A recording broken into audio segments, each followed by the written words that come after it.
I literally hate the bare bones off that man, but we're not going to go into it because it's just going to end badly. Let's cancel her. Hi, I'm Charlie. Hi, I'm Med. And this is Real Talk, the series where we break down hot topics and dissect viral videos. Make sure to like and subscribe. And this week, we're going to be talking about Matt Rife. Yeah, we've got a lot to unpack. We've all seen the Matt Rife comedy special. It's caused quite a lot of mixed reactions online. He's an idiot. Yeah, it's not really going down a storm is what I would like to say. For me, watching it, within the first 5 minutes I turned it off. Like it was not something I think that anyone really could relate to or understand on a level of like finding it legitimately funny. I didn't actually know about this guy beforehand, and I see all the stuff that popped up online. I just think it was a low blow. Yeah. I just think that he just said something because he thought it would get a reaction. Yeah. And I don't know if he thought it would be funny, or maybe it was all just kind of like PR. Oh, I think he thought it was funny. Do you not think it was a PR stunt? I think he has too big of an ego. So he's just an idiot. Well, I think the problem is that he's gone into this thinking, oh yeah, I'm a big boy now. Like I've got a Netflix comedy special. I really don't get the whole like, I've got a jawline, incredible, like look at me with my little brown hair. Like I just think you're not that funny in the first place. Is that jawline real?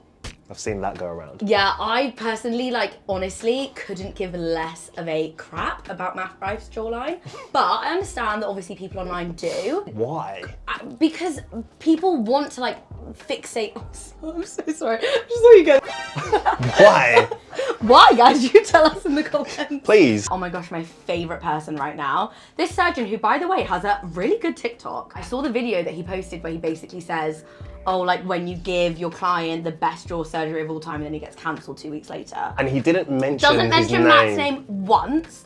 And Matt Rife literally just like throws himself... Sleeves up, ready to type away. Jawline snatched, ready for war. He literally blows his own self up because he comments lying about people's medical history is illegal. So he just put himself in it. No one knew it was about him. I mean, people probably were connecting the dots. But I did see someone post 2 photos, one of him before and one of him after. And honestly, he was like moon face to like Squidward, you know, the really chiseled. I think Squidward has a chiseled face.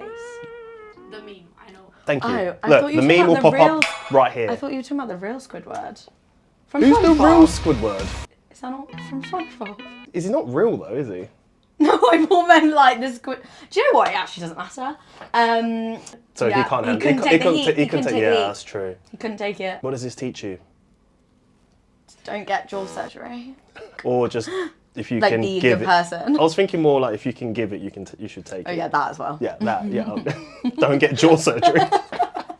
I think one of the things that actually bothers me the most about Matt Rife is the way he's spoken about his female fan base. He was really popular among like women, and a lot of the videos that were posted on TikTok were him like really interacting with female audience members. He was talking to these women about the fact of people think that like I'm all about the women when really like my comedy is really more geared towards men. And you know, a lot of these women, they come to the show for the wrong reasons.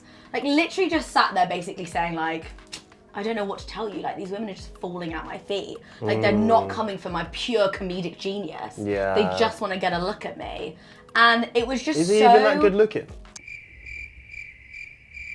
I mean, it's a subjective thing, but not only are you basically shitting on all of the women who follow you and who maybe Got actually you really to where you enjoyed your are, comedy yeah. and helped you get a platform to where you are getting a Netflix comedy special, and you're basically turning around and saying, oh yeah, but my comedy's for the boys. For him to like, as soon as he gets that platform where millions of people are watching, he drops that joke. If she could cook, she wouldn't have that black eye.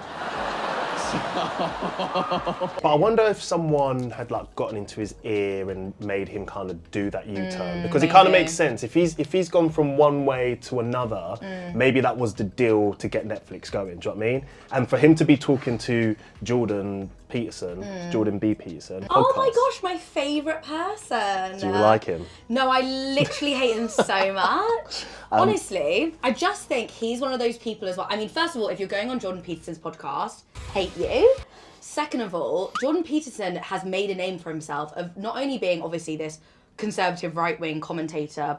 I mean, I think he thinks he's like a political figure, personally. He's not though. He just has his views. He's not. He's an author. He's a philosopher. He has like strong views, right? He's a very opinionated person. He thinks that there's a masculinity crisis, which I think is part of the reason why he's now trying to prop up these people. Running out of real men kind of thing. Oh yeah, fully. We've run out of real men. We need to get rid of feminism studies. We need woke women have gone mad, burning the bra type crap.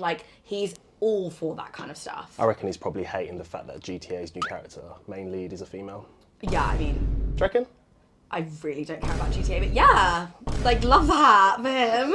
Wow. Sorry, this is actually about women. We're not talking about something that's to do with men. Sorry. Yeah, you didn't get the memo.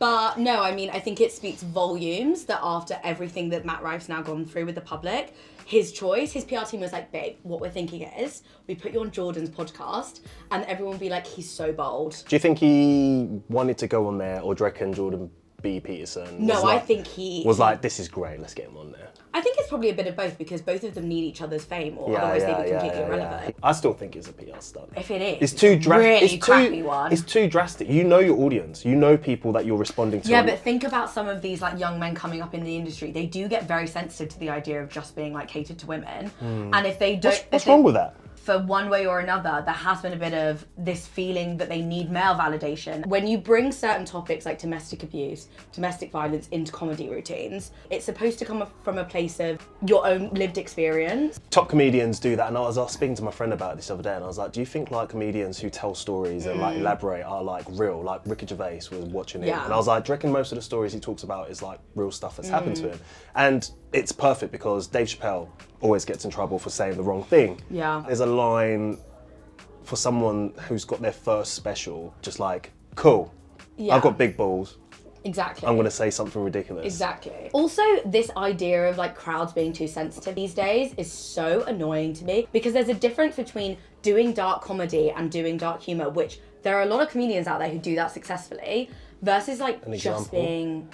I mean, I'm not Wikipedia, I don't have an example off the top of my head, but I think that you could easily go online and find lots of comedians who use their own lived experience to then make fun of the topic. Yeah. And then as an audience member, you then feel comfortable laughing along because it's their life. Yeah. But the joke that Matt Rife made wasn't anything to do with his own experience, as far as I know. It was just a random comment. But I reckon probably his writers, his friends, or people that he's mentioned, they're like, yes, this is great. In this era of woke, babe, you gotta be dramatic. And also, you gotta be problematic. Netflix surely have agreed to say that it's fine, because they would have had to watch it and been 100%. cool, this joke is great. And I don't think he's reacted well to the reaction. Oh yeah, no, he's had a little hissy fit about it, a big old tantrum, when someone is going to go on and on and on about how audiences these days are too emotional, too sensitive, but as soon as the tables get turned, it's not okay. And guys, we need to all just chill out. Let him have his voice. Even his reaction on Instagram with he posted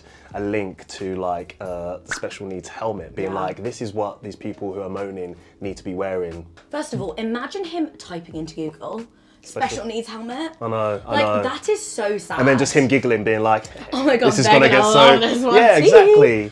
To say that, people that don't get my jokes are really weak-minded. What does that even mean? I don't know. So it made me really feel like the people who were offended by this were, for lack of better words, and to be quite frank, weak-minded. Maybe you haven't had enough carrots that day or something. I really don't know. No, that's for your eyes. Okay. Weak eyesighted. Weak eyesighted. You don't they just need better eyes. But no, it's honestly weak-minded because you didn't get a joke. Or maybe your joke is pretty shit and just really offensive. But again, there's lines. I love Frankie Boyle. I think he's offensive, but it's funny, you know? I have to go somewhere. I'm so sorry. I actually have an appointment. I have to leave. Okay, we're not going to go into this because I literally hate the bare bones off that man, but we're not going to go into it because it's just going to end badly. Why? Go on. It's not part of the conversation, but I hate Frankie Boyle so much. He's literally he doesn't have actual anecdotes or jokes. He's literally just trying to use every single individual or community he can think of as a punchline, and I just don't appreciate it. Also, he has a shit haircut. I thought he was bald. Yeah. Big. Shit. Triggering. Can you remove the hat now?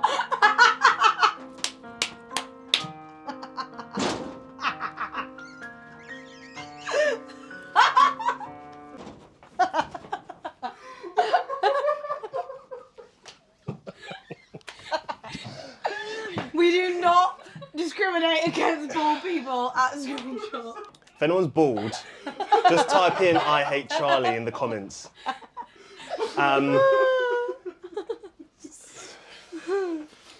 Let's cancel her. Exploited by a blonde.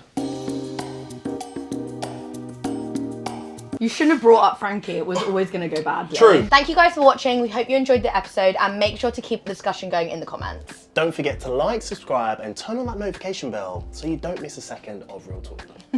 I can't. I don't know. Hiya. Hiya, long. On that notification bell so you never miss out on the second Why of a do second. you sound like you're a David Attenborough documentary? I don't know. You're like, I don't know. Serengeti is large. Don't forget. One more. One more. Just one more. One Oh more. my God, I got that down.